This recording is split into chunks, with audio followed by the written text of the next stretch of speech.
बरं, ही गोष्ट आम्हाला माहीतच नव्हती की हा एकदा नाही, दोनदा नाही, तीनदा खरेदी विक्रीचा व्यवहार झालेला आहे. पूर्ण स्मरणपत्र 14 मार्च 2023 रोजी दीपक वासुदेव बने यांनी मिळकत व्यवस्थापक यांना एक स्मरणपत्र दिलेलं होतं. हरकतीचा अर्ज आणि हरकतीचा मुद्दा पुन्हा अतिरिक्त सदनिका क्रमांक ब 309 वरती. ही ही अर्ज आहे, हा अर्ज आहे आणि त्याच्यावरती पुन्हा लिहिलेलं आहे बेकायदेशीर हस्तांतरण हरकतीचा मुद्दा घेण्याबाबत स्मरणपत्र आणि त्याची तारीख 14 मार्च 2023 चे स्मरणपत्र आहे. संदर्भ त्याच्यात टाकलेला आहे जो 2018ला घेतलेला आहे, त्याचा संदर्भाची तारीख मी वाचून दाखवते. वरील विषयाला अनुसरून संदर्भानुसार मी आपणास विनंती अर्ज करतो की आपल्या कार्यालयातून सन 2000 साली आमच्या कुटुंबाला वरील इमारतीमधील मूळ सदनिका क्रमांक 308 व अतिरिक्त सदनिका क्रमांक 309 यांचे वितरण करण्यात आले होते. माझे द्वितीय बंधू श्री नंदकुमार वासुदेव बने यांच्या नावे मूळ सदनिका क्रमांक 308 व अतिरिक्त सदनिका क्रमांक 309 या दोन्ही सदनिका त्यांच्या नावे आहेत. याची नोंद आजही आपल्या कार्यालयात आहे. यामधील मूळ सदनिका क्रमांक ब 308 मध्ये मी स्वतः माझ्या कुटुंबासोबत राहत आहे. तसेच नंदकुमार बने हे कुटुंबाचे प्रतिनिधी असताना त्यांची कुटुंबाची ना हरकत घेता अतिरिक्त सदनिका क्रमांक ब 309 या सदनिकेचा परस्पर बेकायदेशीर विक्री व्यवहार केला आहे असे माझ्या निदर्शनात आले आहे. तसेच सदनिका क्रमांक ब 309 ही हस्तांतरित करण्यापूर्वी माझा हरकतीचा मुद्दा लक्षात घेऊन ही सदनिका माझी पूर्व परवानगी घेतल्याशिवाय कोणत्याही व्यक्तीच्या नावे हस्तांतरित करू नये ही मी आपणास नम्र विनंती करीत आहे. याची आपण नोंद घ्यावी. असं पुन्हा एकदा स्मरणपत्र 2023 रोजी मिळकत व्यवस्थापक यांना दिले होते. 2023 रोजी त्याच वेळेला मला हे समजले की दीपक बने यांच्या दोन्ही बहिणी पूजा हांदे आणि सविता मोरे या दोन्ही बहिणींनी 2019 मध्ये आम्ही ज्या मूळ सदनिकेमध्ये राहतो, मूळ सदनिका क्रमांक ब 308 या 308 मध्ये या दोन्ही बहिणींनी हरकत घेतली आणि हरकत अशी की त्याच्यामध्ये हे लिहिलेलं आहे की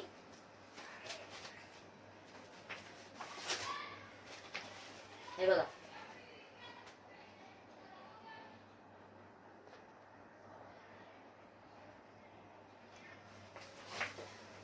त्यांनी 17/10/2019 रोजी या मूळ सदनिकेवरती हरकत अशी घेतली की मी अर्जदार सौ पूजा विजय हांदे, श्री वासुदेव धोंडू बने यांची मुलगी आणि श्री नंदकुमार वासुदेव बने यांची बहीण आपणास कळू इच्छिते की हेरंब दर्शन सोसायटी या इमारतीमधील गाळा क्रमांक 308 तिसरा मजला सदर गाळा श्री नंदकुमार वासुदेव बने यांच्या नावे आहे. सदर गाळा क्रमांक 308 हा वडिलोपार्जित असून तो गाळा नंदकुमार वासुदेव बने यांच्या नावावर श्री वासुदेव धोंडू बने यांनी केलेला आहे. मी पुन्हा एकदा सांगू इच्छिते की त्यांनी याच्यामध्ये लेखी काय विधान केलेले आहे. सदर गाळा श्री नंदकुमार वासुदेव बने यांच्या नावे आहे. सदर गाळा क्रमांक 308 हा वडिलोपार्जित असून तो गाळा नंदकुमार वासुदेव बने यांच्या नावावर श्री वासुदेव धोंडू बने यांनी केलेला आहे. यांनी या दोन्ही बहिणींनी ही मान्यता दिली की ही सदनिका वडिलोपार्जित आहे. सदर गाळा 308 ची विक्री किंवा इतर कोणाच्याही नावावर करण्यास आणि असं कंसात आहे ना, रक्ताचे नाते माझी सक्त मनाई आहे, म्हणजे रक्ताच्या नात्याला सुद्धा द्यायची नाही अशी हरकत या दोन्ही बहिणींनी घेतली. ज्या बहिणींनी दीपक बनेला लहानाचं मोठं केलेलं आहे त्याच बहिणींनी त्याच्यावरती हरकत घेतली. तरी आपण माझ्या अर्जाची दखल घेऊन सोसायटीमध्ये याची नोंद ठेवावी ही विनंती आहे. बरं, ह्याच्यामध्ये सुद्धा कोणी अधिकार होते त्यांनी असे काहीतरी नोंद केलेले, अक्षर काही झालं तरी काही कळत नाहीये.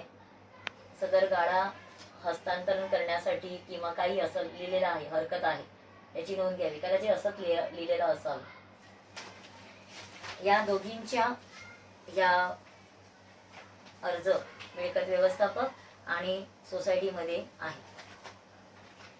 तसेच ही प्रत माननीय उपनिबंधक सहकारी संस्था म्हाडा यांच्याकडे गेलेली आहे. मुंबई गृहनिर्माण व क्षेत्र विकास महामंडळ वरळी म्हणजे मिळकत व्यवस्थापक परिमंडळ 3 यांना दिलेली आहे. तसेच श्री नंदकुमार वासुदेव बने दहिसर यांना सुद्धा दिलेली आहे. म्हणजे त्यांनी मान्यता दिली आहे की नंदकुमार वासुदेव बने हे दहिसर बोरिवलीला राहतात. अशा पद्धतीचं त्यांनी ही सदनिका म्हणजे मूळ सदनिकेवरती हरकत घेतलेली आहे. त्यावेळेला आम्हाला 2023 मध्ये ही गोष्ट मला समजली. 2024 मध्ये जेव्हा मी मंत्रालयामध्ये आम्ही RTI टाकला की सभासद नामफलकावरती अतिरिक्त सदनिका क्रमांक 309 वरती गुणाजी सीताराम वाडकर यांचे नाव होते. जर अतिरिक्त सदनिका ही नंदकुमार बने यांच्या नावाने आजही आहे, तर तेव्हापासून गुणाजी सीताराम वाडकर यांचं नाव का लावलं? तोपर्यंत तर 2024ला मी मंत्रालयाला RTI आम्ही टाकला होता दीपक वासुदेव बने यांनी, आणि मर्यादित तर होतीच, मर्यादित अजूनही आहे. तर तेव्हापासून त्यांनी ते नाव बदललंच नाही. म्हणजे त्याला गुणाजी वाडकरला सोसायटीनेच मान्यता दिली की तू सभासद आहे. म्हणजे सोसायटी जेव्हा मर्यादित होते तेव्हा एक प्रेशर असतो की आपण नियमाचं कुठल्याही प्रकारचं उल्लंघन केलं नाही पाहिजे. तरी देखील सोसायटीने वारंवार नियमाचे उल्लंघन करतच राहिले. अशा पद्धतीचा हे त्यांनी हा जो काही प्रकार करत राहील.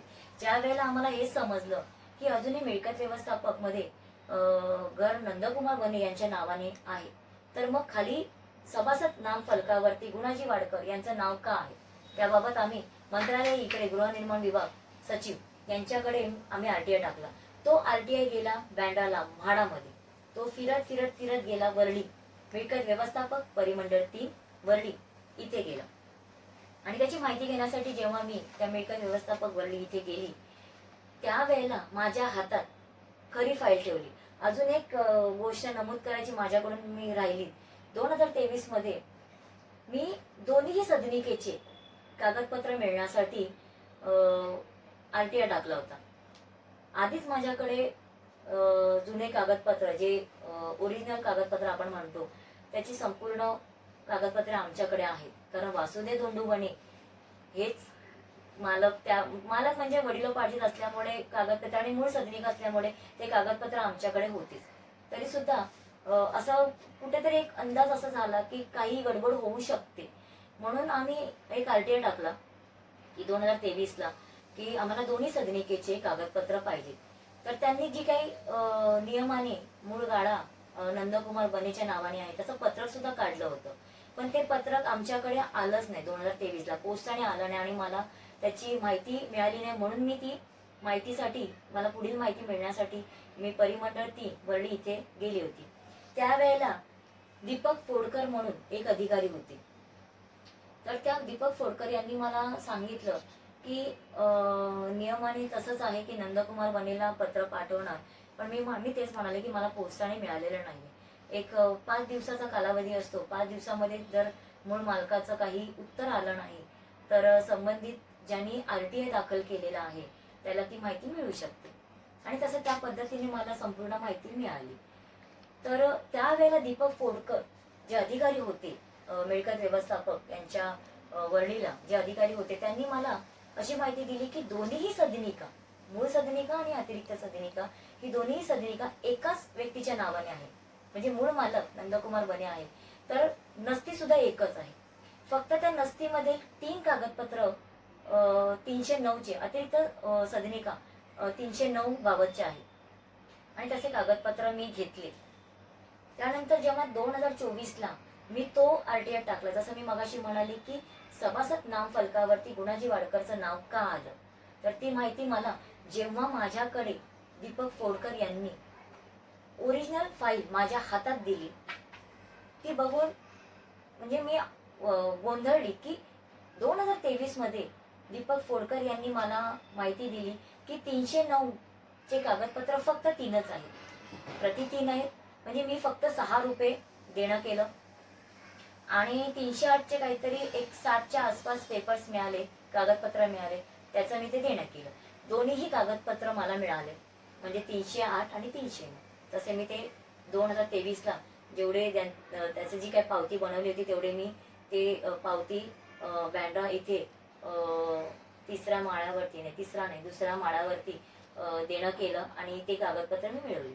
आणि ज्या वेळेला मला 309ची अतिरिक्त सदनिका क्रमांक 309ची नसती माझ्या हातात आली, ती नसती जवळपास एक एवढी झालेली असावी.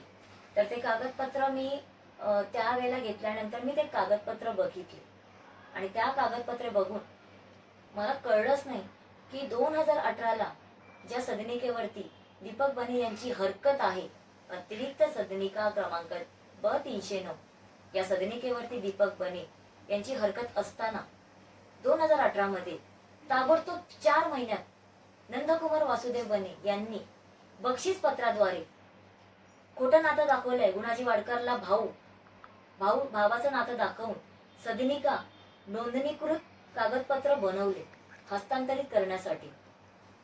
आणि त्याचे कागदपत्र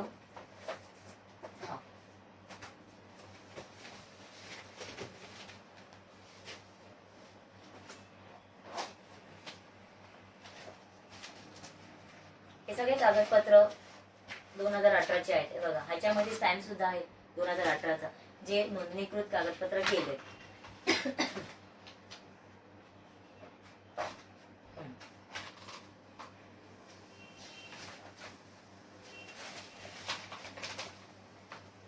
गिफ्ट डीड नंदकुमार वासुदेव बने यांनी गुणाजी सीताराम वाडकर यांना बक्षीस पत्राद्वारे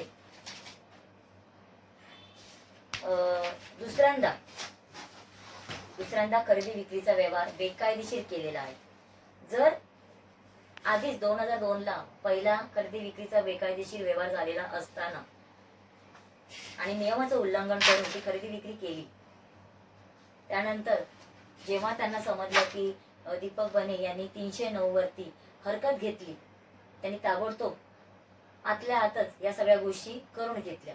आणि ह्याची माहिती आम्हाला 2024 मध्ये या सप्टेंबर महिन्यामध्ये आम्हाला ते अधिकृतरित्या, हे बघा, या अशा पद्धतीचे माहितीचा अधिकार अंतर्गत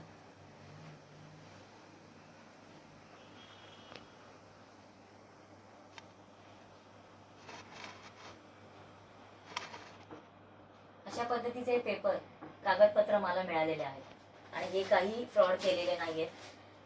म्हणजे मी तिकडे त्या अधिकाऱ्याकडून मी असे घेतले असे नाहीयेत. ह्याच्यामध्ये रीतसर माहितीचा अधिकार याचे सगळे कागदपत्र आहेत.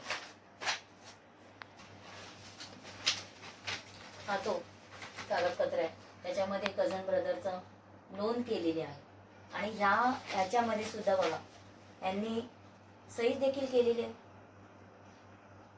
नंदकुमार बने यांचा कझिन ब्रदर गुणाजी वाडकर कसा काय झाला?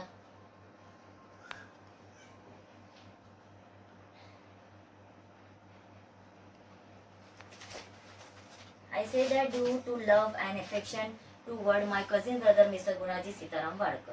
या सगळ्या गोष्टी अशा पद्धतीचं लिहिलेलं आहे आणि माणूस त्याच्यामध्ये गुणाजी वाडकर हे स्टॅम्प ड्युटी भरतात सुद्धा. गुणाजी वाडकर बरोबर नंदकुमार बनेचं कोणतंही नातं नसताना सरकारी यंत्रणामध्ये हे व्यक्ती हा जो काही बदल, हा जो काही खोटेपणा करतात, कोणत्या प्रमाणित पत्रावरती करतात, किंवा नंदकुमार बने यांनी गुणाजी वाडकर हा भाऊ आहे यासाठी कोणते कागदपत्र मिळकत व्यवस्थापक यांच्याकडे दिले, किंवा मिळकत व्यवस्थापक यांच्याकडे अशी कोणती नोंद आहे की गुणाजी वाडकर हे खरंच नंदकुमार बने यांचे भाऊ आहे. हा सगळा खटाटोप का? म्हणजे जेव्हा दीपक वासुदेव बने यांनी त्या सदनिकेवरती हरकत घेतली तर का घेतली? कारण गुणाजी सीताराम वाडकर यांनी बेकायदेशीरपणे भाडे तत्वावरती देत राहिले आणि त्यामध्ये सोसायटीने काहीच हरकत घेतली नाही. याचं आश्चर्यच वाटलं. घर हस्तांतरित झालं नाहीये, नावावर झालेलं नाहीये आणि ह्या सगळ्या प्रकरणामध्ये हा प्रकार असंच चालू राहिला. तर मी मगाशी जसं म्हणाले की गुणाजी सीताराम वाडकर यांच्या नावाने भाडेपावती हेरंब दर्शन यांनी दिलेली आहे.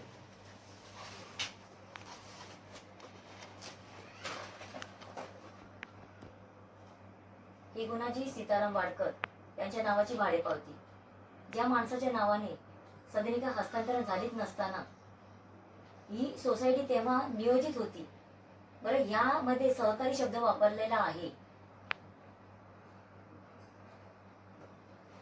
संस्था जेव्हा नियोजित असते त्यावेळेला सहकारी शब्द वापरायचा नाही, हा गुन्हा आहे आणि हे सोसायटीचे सुद्धा किंवा म्हाडाचे नियमाचे उल्लंघन आहे. तसं पत्र 2007 ला उपनिबंधक यांनी सोसायटीला दिलेलं सुद्धा आहे की सहकारी शब्द हा वापरायचा नाही. तुम्ही भाडेपावती जेव्हा देता, जोपर्यंत तुमची संस्था रजिस्टर होत नाही, मर्यादित होत नाही, तोपर्यंत सहकारी शब्द वापरणं हा कायद्याने गुन्हा आहे. तर गुन्हाची सीताराम वाडकर जोपर्यंत म्हणजे हे जे हा जो काही प्रकार म्हणजे त्यांनी आधीच त्याला एक सभासद मानून घेतलं होतं. त्यामध्ये ही जसं मी मगाशी दाखवलं की दीपक बने यांची हरकत अतिरिक्त सदनिकेमध्ये ब-309 यावरती आहे.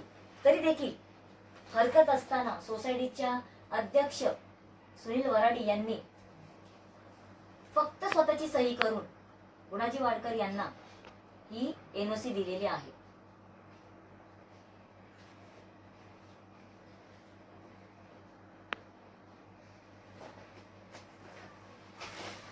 आता ज्या सदनिकेमध्ये हरकत आहे त्याचा कोणताही उल्लेख सोसायटी अजूनपर्यंत करत नाहीये, कारण दीपक बने यांची हरकतच नाहीये किंवा त्याचा चुकूनही उल्लेख करायचा नाही, हे या सगळ्या पदाधिकाऱ्यांनी ठरवलेलं आहे.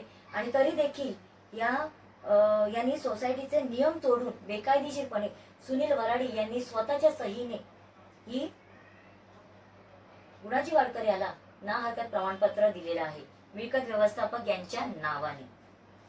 तर ही अजून एक गोष्ट आहे की जेव्हा हे कागदपत्र आम्हाला मिळाले तर हस्तांतरणासाठी जेव्हा गुणाजी वाडकर यांचा अर्ज गेला ऑनलाईन मध्ये, तर नियमाने मिळकत व्यवस्थापक परिमंडळ 3 वरली या अधिकाऱ्यांनी गुणाजी वाडकर यांना हस्तांतरणासाठी तुमची सदनिका होऊ शकत नाही असं पत्रक काढलं पाहिजे होतं का, की त्या सदनिकेवरती हरकत आहे. असं काहीही न करता मिळकत व्यवस्थापक परिमंडळ 3 वरली यांच्या अधिकाऱ्यांनी ही सर्व गोष्ट लपवण्यात आली. कारण दीपक बने याचा हरकतीचा अर्ज 308च्या नस्तीमध्ये ठेवलेला आहे. जसं मी म्हणाले 2023 मध्ये आम्हाला ती माहितीच दाखवली नाही. आणि त्यावेळेला कळलं की 2023 मध्ये आम्ही माहितीच्या अधिकारांतर्गत माहिती मागवलेली आहे की 300 आणि 309ची नस्ती मिळायला पाहिजे. जर मग 309 ही वेगळी नस्ती 2018लाच केलेली होती, तर 2023 मध्ये आमच्यापासून ही माहिती का लपवली?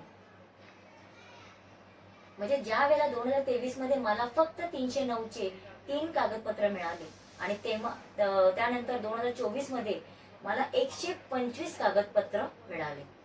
हा एवढा फरक कसा?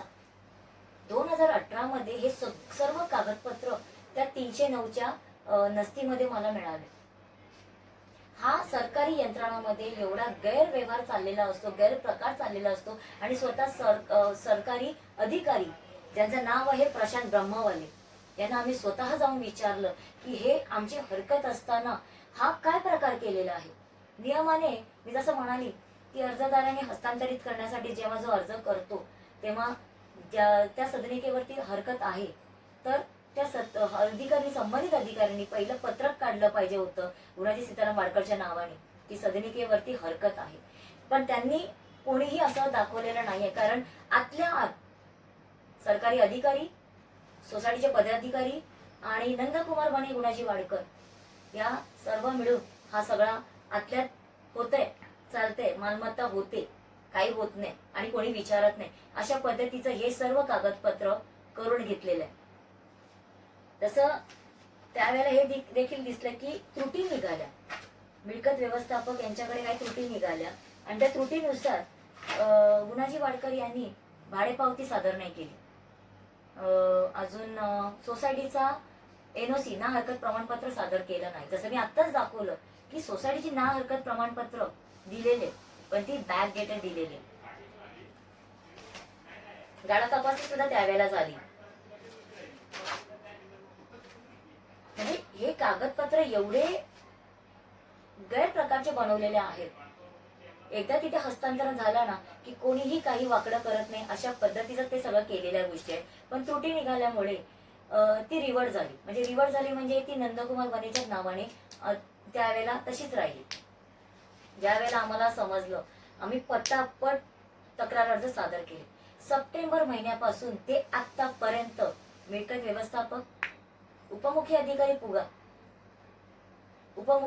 उपनिबंधक म्हाडा 176, मुख्य अधिकारी, संबंधित जेवढे अधिकारी म्हणजे त्यातल्या त्यात मंत्रालय सुद्धा, यांच्याकडे आम्ही पुराव्या सकट सगळे कागदपत्र अर्जामध्ये पुरावे दिलेले आहेत तेव्हापासूनची.